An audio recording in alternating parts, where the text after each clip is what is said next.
You are facing up to 6 months in jail and or a $2,000 fine. We are going to do probable cause. You have the right to remain silent.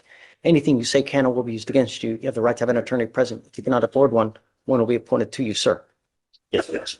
On January 18, 2025, the officer observed the defendant's vehicle traveling 78 miles per hour in a 60 mile per hour zone, have an expired registration, and failed to maintain financial responsibility on Interstate 45. The officer noticed a prominent odor of marijuana trailing the defendant's vehicle, and a traffic stop was initiated. The officer observed the defendant to be in the driver's seat with a black bag and a female to be in the front passenger seat. The defendant rolled down the passenger window, and the officer observed a cloud of smoke emitting from the vehicle with an odor of marijuana. The defendant was asked to step out of the vehicle with the black bag. The black bag was opened, and the officer observed a clear jar with a green leafy substance known to be marijuana based on training experience, along with a digital scale and individual baggies. The defendant was searched for weapons, and the officer found more packages of marijuana inside his private area. The weight of the marijuana was 1.82 ounces. And Your Honor, if I could adjust probable cause. Okay. Your Honor, so while I don't dispute the reason for the stop here, I think there's a couple things that stand out. So there is a alleged smell of marijuana that comes from the vehicle, and then an alleged cloud of smoke that comes from the vehicle as the windows are open. So first off, the officer doesn't specify whether this is a cloud of course, burnt marijuana, which I would assume, or vaped marijuana, because those are two very different things with two very different distinct smells. Additionally, if the officer is pulling them out and looking for marijuana and he has this cloud, then he would be looking for burnt marijuana, right? So he would be looking for a roach. He would be looking for a blunt. What he does is he looks inside of a plastic bag. If we have embered marijuana or we have a lit blunt, it's certainly not going to be in a plastic bag without the smell of burning plastic.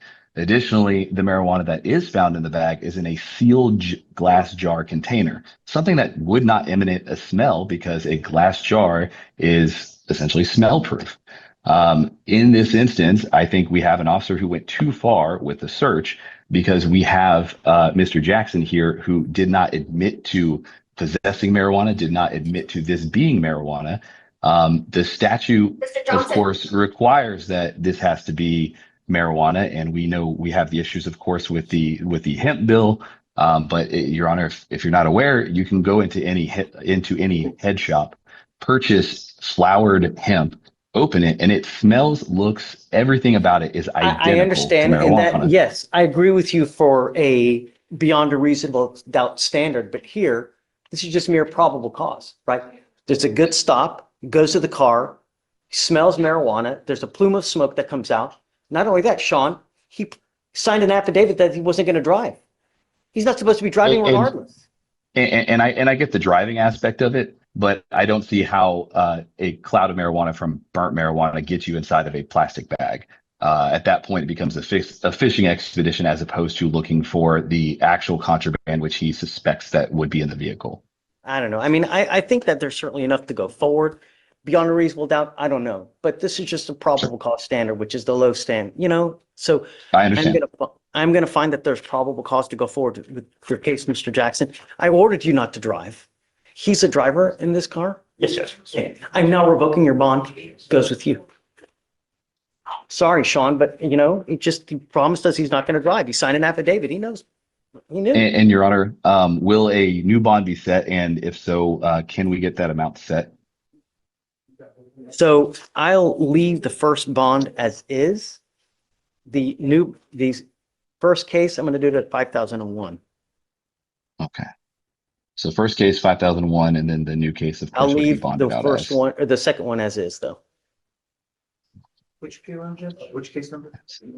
So the one that's on page 14 or 13? 14. 14. That one gets revoked to 5,001. Yeah. Okay. Okay. Thank you, Your Honor. Okay. Thanks, I believe Sean. that's all. You don't have anything else with us today? Nope. I'm in Fort Bend for the rest of the day.